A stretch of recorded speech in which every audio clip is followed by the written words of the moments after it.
Yeah, Buzz, your 25% shooting, how much of a function of that was what Georgetown was doing, or you guys missing shots that you maybe would make normally?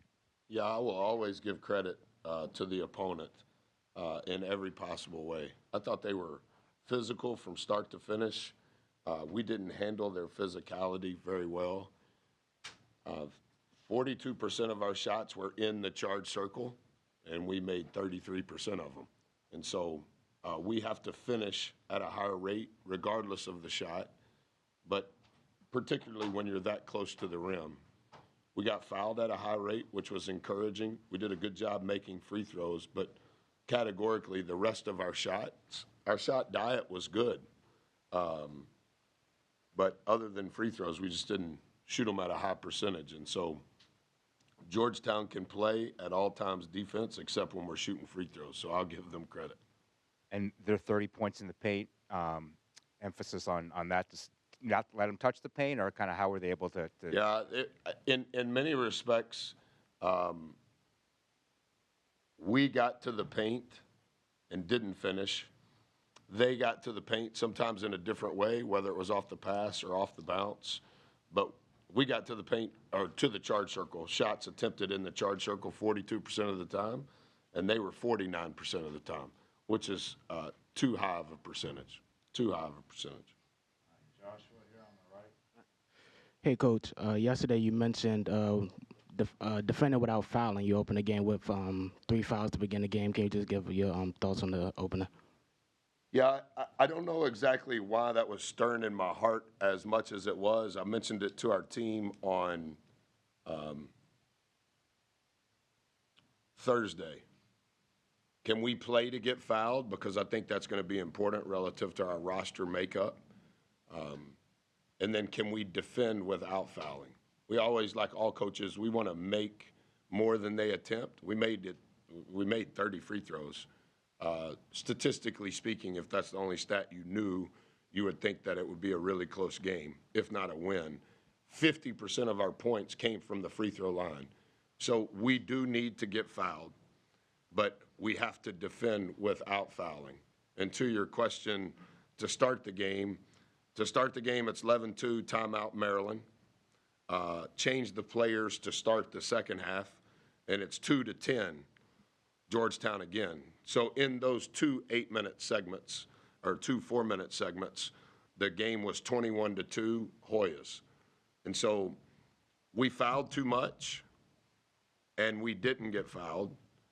And I think that only time will tell. I'm not a genie, but I do think that we have to defend without fouling more, and we have to play with a shot selection thought process collectively of we want the team to be in rotation, whether that's by throwing it to the post or getting it to the post off the bounce, so that we're shooting uncontested threes more and or we're getting fouled. And most fouls occur at the rim, and that's where we were fouling, and that's where we were also getting fouled. Hey, Buzz, back here. Good to see you again. Yes, sir. I can imagine tonight's not the result this group was hoping for, but what's your message to your players in terms of looking forward and moving on from this game and improving from tonight? Well, it's the first week of the season, and what we're trying to do is continue to create the right environment for them to learn, the right environment for them to develop. I think we've made some strides. I think our staff has been outstanding. We had 9 days in between our scrimmage and our exhibition, and then we had 7 days. Obviously, we follow NCAA rules relative to days off, but in real time, 7 days off from the exhibition to our first game in Baltimore. I think our guys are beginning to understand what we're trying to accomplish. And instead of it being my opinion all the time, I've tried to, as we're laying the building blocks foundationally, like he just asked on, can we defend without fouling? Instead of just saying those words, I've tried to analytically show them some evidence so that they can understand it, and then give them some measurables so that as we're going, like we talked about it at halftime, some specific numbers, and then that's what we just finished talking about there. So I think there's been some growth, The environment was incredible. The student section, the genre of people that were here, regardless of season ticket holders or because they were excited about the rival game, we're grateful. I just didn't think that from start to finish we competed with the edge that you have to have, but I do think that we've made some strides. You can't play 32 minutes of many college games that we're going to play and have a chance to win. But removing the first 4 minutes, if you could, from each half, it was a different game. And so we've got to figure out maybe how we warm up, maybe what I say or don't say, because what I said pregame didn't work, and what I said at halftime didn't work. And so I think the consistency of our competitive stamina, physically, mentally, and emotionally, we have to continue to accrue more consistency. Coach, maybe it was asked before, but are you looking to continue this rivalry or relationship further on? Can we expect to see Georgetown, Maryland versus Maryland? Can we expect to see that year after year now? I probably can't answer it as the new guy. I'm not exactly sure why there were decades of not playing, but I love Coach. Obviously, I've known Coach for a long time, and he's in year 3 of what he's building. We're in week 1. I understand the importance of it. I don't have a problem with it, but for me to say it's done, I don't really know how this game even was created. Did we play at Georgetown last year? No. Can I hop in? Sure. So this is the first of a 4-game series, Tom. There you go. So we play Okay. That's why I didn't want to answer it, because I knew I'd Okay. say something Okay. wrong. There you go. All right. It will continue. All right. Thank you, John. No problem. Marcus. Hey, Coach. I know fast break points isn't always an indicator of pace, but you only had 4. Do you think that this particular roster needs easier baskets in transition to get it to where you want it to be? Yeah, I think the problem specific to tonight, yes, sir. I don't know that you will categorize us as a fast team.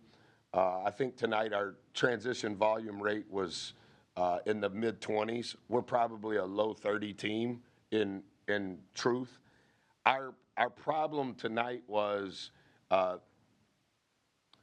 they were putting so much pressure on the rim that we've got 4 guys down there trying to figure out how not to let them get a layup. We didn't do it very well.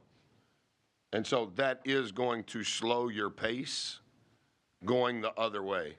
And the other thing from just a thought process relative to pace. So we want to make free throws so that we get our defense set in hopes that we can shorten their game and lower their transition volume rate. But in order for our transition volume rate to increase, we're going to have to do a better job of getting consistent stops. So we call 3 stops in a row a turkey. Monday night we had 8. Mathematically, you will win 98.7% of your games if you get 3 stops in a row. Tonight, we had 2 in the first half, and we had 1 in the second half. And so the end result of that is they're putting a lot of pressure on the rim, but also we're taking the ball out of the basket a lot too. And so not just Maryland, any team, if that's happening at a high clip, it's going to be a slower game.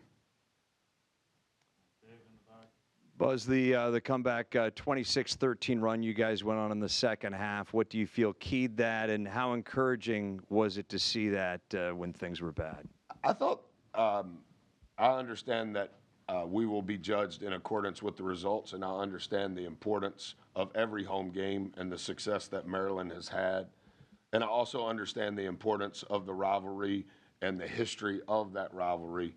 I think in that run, my answer without watching the tape is the same thing that I just mentioned to him. The reason it was 26-13 is that's when we were getting consecutive stops. And so we were able to play in a broken floor more. And I also think that the tenacity that we played with in those stretches needs to be closer to that from start to finish. And I don't think that I would say that our guys stopped, but we weren't prepared to play with that level of juju from start to finish. I thought there were stretches, that stretch you're talking about, it was better. I think we were down 5 at half, and we started the game down 11. So we made some strides. And then we're down 5 at half, and they scored 10 and we scored 2. So now we're down 15. I guess we're down 13, whatever that is, whatever the math is on that. It just, as we continue to figure this out, what I've tried to tell them, and I've tried to make sure my actions match my words, I'm coaching you for who you're going to become. I'm not coaching you for who you are today. Who we are today is we lost. And we lost because we didn't do the things that we know that we're going to have to do in order to have a chance. But if I'm only coaching them because it's 5 days into the regular season, then I'm failing them for their future. And so we've got to continue to coach them and teach them and hold them accountable for where they're going to be. And sometimes that's hard to deal with, but they have received that in a very positive way. All right, 2 more questions here on the left, and then Eli. Coach, when I first encountered you, you were with Marquette, and literally I was in. How do you think I've aged? You're not as volatile as you once were. Is that positive or negative? That's a positive. But I was really I was shocked at your embrace, your early embrace of real dialed in stats. I mean, you were like an analytic guy when no one was an analytic guy. Is that a fair assessment? Yes, sir. This was before all of the analytic groups came in, and I didn't talk about numbers at the rate some coaches were at that time, and so I do a poor job. I've tried to improve. I've hired people to teach me. I watch every press conference. I take notes. I'm just not really good in this environment because my brain is fried, my emotions are out of sorts, and I try not to say things that I'll regret. But I spent an inordinate amount of time before Moneyball became Moneyball trying to figure out how can you win games. Not that I thought that I was going to be the coach at Maryland or even at Marquette. There's been a lot of people that have helped me when I didn't deserve it. But even one of the second question tonight, like our shot selection, to your point, statistically speaking, we didn't make the shots that we need to make at the rate. But if you only think about our shot diet, what percentage of our shots did we shoot in the charge circle? What percentage of shots did we shoot from 3? What percentage of shots did we shoot wood 2s? If you looked at our shot diet, all of it would be green, as in good. If you looked at the percentage, hey, 42% of our shots, we had 5 toes in the charge circle. We made 33%. You're not going to win a game when you make 33% of your layups. The thing that hides it is our points per possession only has a chance to be in the realm of this being a game, is that we 20% of the time when we had the ball, we got fouled, and we made 80% of our free throws. I have felt this coming. A couple of the student radio newspapers have been asking me, like, you're shooting a bunch of free throws, and I don't ever want to come across arrogant or egotistical. Yeah, we're going to have to shoot a lot of free throws. But our shot selection is red light, green light, and we kind of define what that is, and we watch other teams. Guys, is that a red light shot? Is that a green light shot? And you can now hear them, since we taught them that in practice. That was red light. That's green light. And I told Diggy yesterday, when you go to a stoplight in Jersey, do they have a red light? Yes, sir. They have a green light? Yes, sir. What's the other color? Yellow. I'm in charge of yellow. And so we're making strides.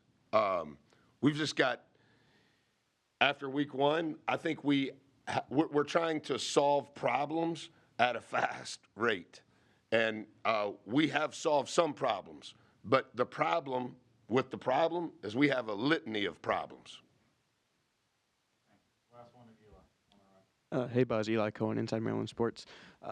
Just with Miles' first game of the year, what stuck out to you most with him and what was most impressive? We need Miles to play, and we need Miles to play with a low turnover rate. We have a turnover rate problem. We don't need him to be 1 and 4 going the wrong way. We need him to be 4 and 1 going the right way.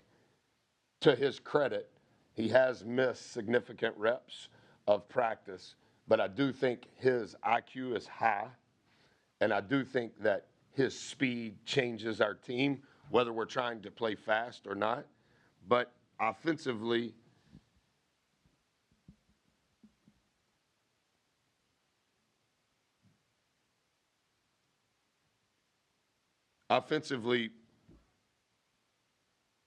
our Maryland needs to play with as low a turnover rate as possible, and particularly the primary ball handler. And I think he will do that.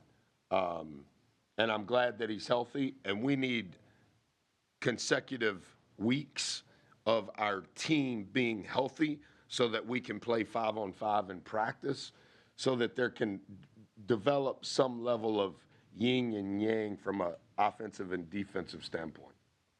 Thanks, everybody. How's the players? I got 2 players coming in. Thank you. You want to ask a question? Well, I mean, he was pointing out people. He didn't point out you. I'm the new guy. I thought you were important because he pointed at you second at media availability. Oh, and you didn't wear a pocket square.